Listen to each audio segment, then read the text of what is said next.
നമ്മൾ ഇന്ന് ഉരുളക്കിഴങ്ങ് ബജ്ജി ഉണ്ടാക്കാൻ പോണേ. അത് അരിഞ്ഞോണ്ടിരിക്കാം.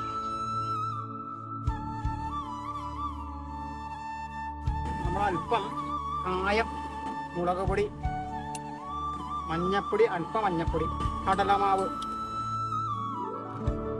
മൈദ,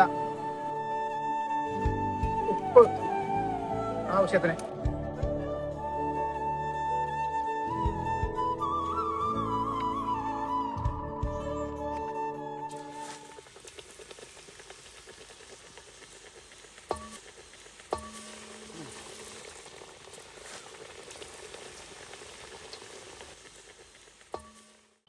ഉരുളക്കിഴങ്ങ് ബജ്ജി നമ്മൾ തയ്യാറാക്കൊണ്ടിരിക്കണം.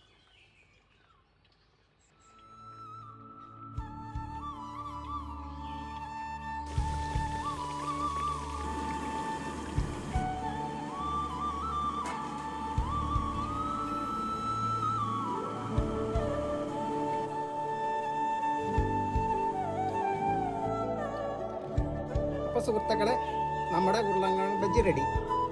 നിങ്ങൾക്ക് ഇത് ഉണ്ടാക്കി കഴിക്കാം. ഉണ്ടാക്കി കഴിച്ചാണെങ്കിൽ നിങ്ങളെല്ലാവരും എനിക്ക് സപ്പോർട്ട് ചെയ്യും.